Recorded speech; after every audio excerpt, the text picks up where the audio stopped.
हमारे बीच एक ऐसे व्यक्तित्व उपस्थित हैं जो सरलता और सहजता की प्रतिमूर्ति हैं। वह न केवल एक सफल व्यवसायी हैं, साथ ही उनके व्यवसाय ने समाज को भी लाभान्वित किया है।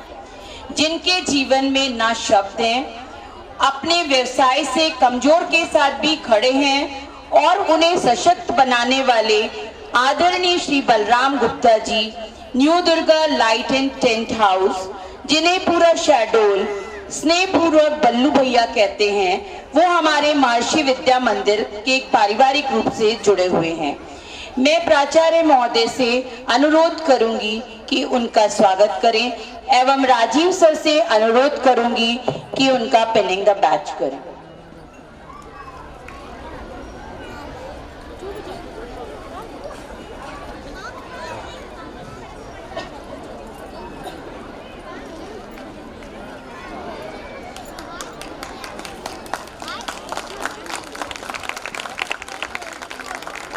हम आपका स्वागत करते हैं और अपने कार्यक्रम की ओर आगे बढ़ते हैं।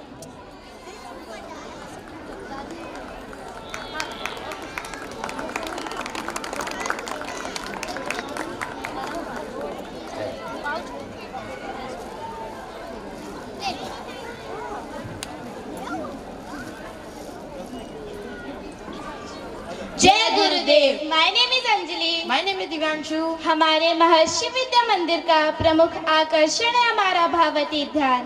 परम पूज्य महर्षि जी ने हमारे वैदिक ज्ञान को भावती ध्यान के माध्यम से बहुत ही सरल रूप में हमारे समक्ष प्रस्तुत किया है। भावती ध्यान को शिक्षा के साथ जोड़कर महर्षि जी ने हमारे जीवन के सर्वांगीण विकास का द्वार खोला है, जिसमें हम अपने भौतिक और आध्यात्मिक दोनों ही क्षेत्रों का विकास साथ साथ करते हैं। Just breathe in and out, relax and meditate. Exhale the negativity, flush it out. Inhale the positivity, purify your soul and see the wonders of transcendental meditation. Do it twice a day. Showing the importance of transcendental meditation, class 6, 8 and 9th students are going to perform a Hindi drama दो पत्थरों की कहानी. In charge teacher of this program are Shobha ma'am, Meenakshi ma'am, Madhu ma'am, Harish sir and Sudhir sir. So please welcome them with a huge round of applause.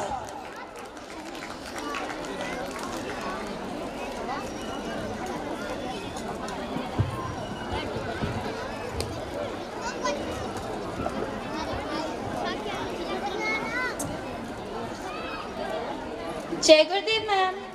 जय गुरुदेव हिमानी। आइए ma'am. जय गुरुदेव ma'am. जय गुरुदेव। अरे आप आइए आइए, स्वागत है, बैठिए। जी आप भी बैठिए। क्या लेंगी आप, चाय कॉफी कुछ? जी नहीं, कुछ नहीं, हमें आपसे कुछ बात करनी है। जी मैम, बताइए क्या बात। हम बच्चों के ग्रीष्मावकाश शिविर के विषय में आपसे कुछ बात करना चाहते हैं। हमारे पूज्य गुरुदेव श्री महर्षि महेश योगी जी की दिव्य प्रेरणा से बच्चों के उज्जवल भविष्य एवं उन्नति के लिए समय समय पर इस प्रकार के शिविरों का आयोजन किया जाता है, क्योंकि बच्चे छुट्टियों को टीवी, मोबाइल एवं घूमने फिरने में ही व्यतीत कर देते हैं। इसलिए अभी 3 दिवसीय शिविर का आयोजन किया जा रहा है, जिसमें आपकी बेटी हिमानी भी आए। अच्छा, तो आप हिमानी के रजिस्ट्रेशन के लिए आए हैं। वैसे इस शिविर में क्या क्या सिखाया जाता है? शिविर में बच्चों के शारीरिक, मानसिक, बौद्धिक एवं आध्यात्मिक विकास हेतु यौगिक शिक्षा, आदर्श दिनचर्या, परीक्षा में अच्छे अंक कैसे प्राप्त करें और नैतिक शिक्षा के साथ आदर्श विद्यार्थी बनने की बातें आसानी से समझाई जाती हैं तथा हंसते खेलते सुसंस्कारी जीवन जीने की कला भी सिखाई जाती है। अरे वाह, ये तो बहुत ही अच्छा तरीका है छुट्टियां मनाने का। मैं अभी हिमानी से बात करती हूँ। हिमानी बेटा, सुनो हिमानी बेटा, देखो तुम्हारी मैम ग्रीष्मकालीन शिविर में रजिस्ट्रेशन के लिए आई हैं। विद्यालय की ओर से भावातीत ध्यान का शिविर लग रहा है। श्रुति भी इसमें साथ जा रही है। तुम्हारा भी रजिस्ट्रेशन करवा दूं? नहीं माँ, मुझे नहीं जाना है शिविर में। मेरी एक सहेली एक बार शिविर में भोपाल गई थी। वैसे तो वह बहुत खुश थी, परंतु मुझे आश्चर्य तब हुआ जब उसने मुझे बताया कि वहाँ सुबह जल्दी उठना पड़ता है और वहाँ टीवी, मोबाइल आदि व्यवस्था नहीं होती है। बेटा हिमानी, मुझे बताओ कि तुम अपनी गर्मियों की छुट्टियों में क्या करने वाली हो? गर्मी की छुट्टी तो मैम एंजॉय करने वाली होती है ना। मैं तो एंजॉय करूंगी, जैसे देर तक सोना, मूवीज देखना, पार्टी करना, पिकनिक जाना, नानी के घर जाकर मजा करना आदि। ये सब शिविर में कहाँ मिलेगा? बेटा आप कभी शिविर आए हो? नहीं मैम। अच्छा मुझे एक बात बताओ, यदि किसी ने गुड़ के लड्डू ना खाए हों और उनसे गुड़ के लड्डुओं का स्वाद पूछा जाए तो वो बता पाएगा क्या? नहीं, बिना टेस्ट किए कोई कैसे बता पाएगा? बिल्कुल ठीक। ऐसे ही जब आप कभी शिविर नहीं आए तो आपको कैसे पता चलेगा कि शिविर में क्या होता है? हिमानी, मैडम बिल्कुल ठीक कह रही है बेटा। नहीं माँ, मुझे नहीं जाना है प्लीज। मैंने छुट्टियों की खूब सारी तैयारी करके रखी है, मैं नहीं जाऊंगी। अच्छा मैं तुम्हें एक कहानी सुनाती हूँ, ध्यान से सुनना। एक शिल्पकार को मूर्ति बनाने के लिए एक सुंदर पत्थर की तलाश थी। वह जंगल में गया, उसे वहाँ एक सुंदर पत्थर दिखाई दिया। शिल्पकार के मन में आया कि यदि इस पत्थर की मूर्ति बनेगी तो मंदिर की शोभा बढ़ जाएगी। इसे टकोर कर देखता हूँ। अरे अरे, ये क्या कर रहे हो? मुझे दर्द हो रहा है, छोड़ो मुझे। अरे पत्थर, क्या तुम महान बनना चाहते हो? हाँ हाँ, मैं बहुत महान बनना चाहता हूँ। मैं तुमसे एक सुंदर मूर्ति बनाऊंगा, फिर सब तुम्हारी पूजा करेंगे और तुम महान बन जाओगे। परंतु उसके लिए तुम्हें थोड़ा सा कष्ट तो सहना ही पड़ेगा। नहीं नहीं, मैं पीड़ा सहन नहीं कर सकता। अगर आप मुझे बिना पीड़ा दिए महान बना सकते हैं तो बना दीजिए, बाकी मैं कष्ट नहीं सहूंगा। अरे प्यारे, बिना कष्ट सहे तो कोई भी महान नहीं बन सकता। मूर्ति बनाने के लिए पत्थर को तो तराशना ही पड़ता है। यदि ऐसा है तो मुझे माफ कीजिए, मैं आपके किसी प्रकार की गढ़ाई के लिए तैयार नहीं हूँ। मैं तो बिना कष्ट सहे ही जीवन जीना चाहता हूँ। शिल्पकार निराश होकर आगे चला जाता है। इतने में ही उसे एक और सुंदर पत्थर दिखाई दिया। शिल्पकार बड़ी प्रसन्नता के साथ उसकी ओर बढ़ा और पहले की तरह ही उस पर छेनी से प्रहार किया। आह, आप कौन हैं और मुझे इस तरह चोट क्यों पहुंचा रहे हैं? मैं शिल्पकार हूँ। मैं गढ़ाई करके तुम्हें भगवान की मूर्ति बनाना चाहता हूँ। क्या तुम बनोगे? क्या भगवान की मूर्ति? क्या मैं इस लायक हूँ? क्या मैं भगवान की मूर्ति बन सकता हूँ? भगवान की मूर्ति तो हर पत्थर बन सकता है, परंतु उसे शिल्पकार की गढ़ाई की चोट का दर्द तो सहना ही पड़ता है। जो नहीं सहता है वह नहीं बनता है और जो सह लेता है वह बन जाता है। जी, मैं भगवान की सुंदर मूर्ति बनने के लिए तैयार हूँ। आप मुझे भगवान की सुंदर मूर्ति बना दीजिए। शिल्पकार प्रसन्न होकर उस पत्थर को एक मूर्ति का आकार दे देता है। फिर उस मूर्ति को गांव के एक मंदिर में प्रतिष्ठित कर दिया गया। अब लोग दूर दूर से उस मंदिर में दर्शन एवं पूजन के लिए आने लगे। वह प्रतिमा बड़ी ही सुंदर बनी थी। भक्त बहुत समय तक बैठकर भगवान को देखकर ध्यान करते हैं और दर्शन करके खुद को कृतार्थ मानते हैं।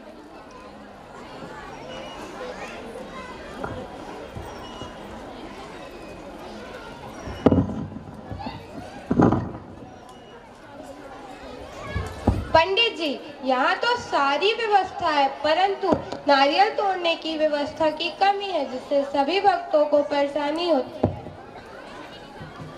परेशान ना हो, मैं जल्द ही कोई व्यवस्था करता हूँ।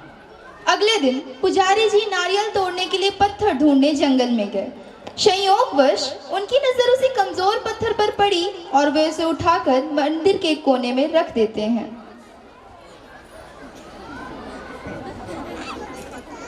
मंदिर में खुद को देखकर पत्थर बहुत खुश होता है।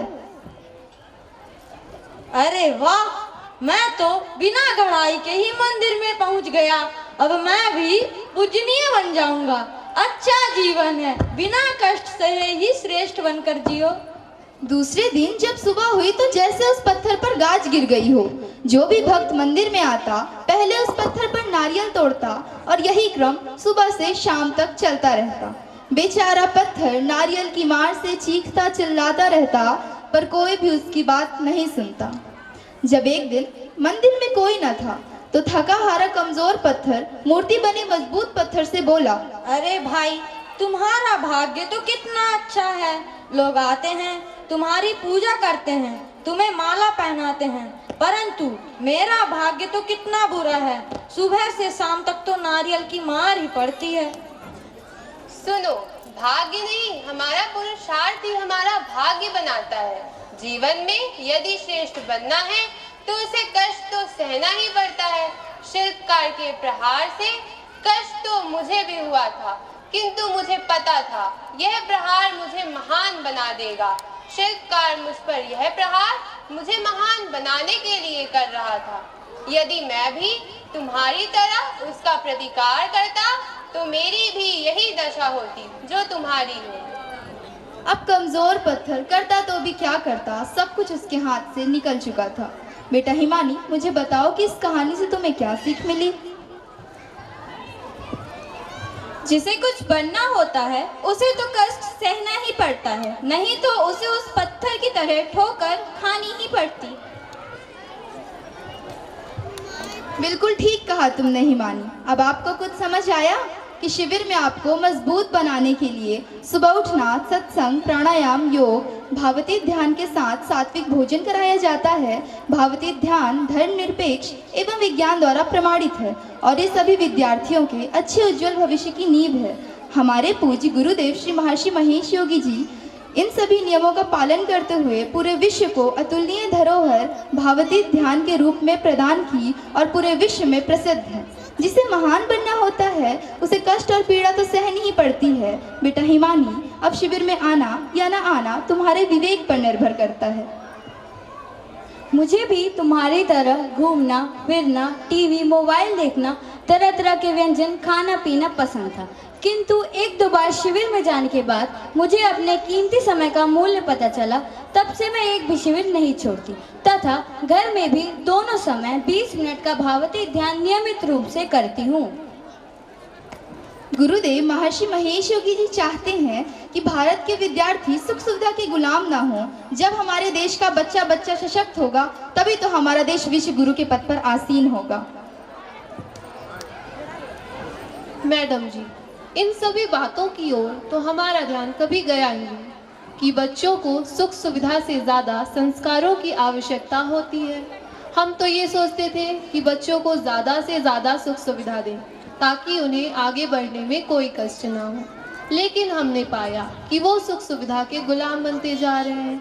यदि उन्हें उनकी मनचाही सुविधा नहीं मिलती तो वो अपना आपा खो बैठते हैं। इससे एक बात तो पक्की है कि सुख सुविधा बच्चों को कमज़ोर बना देती है।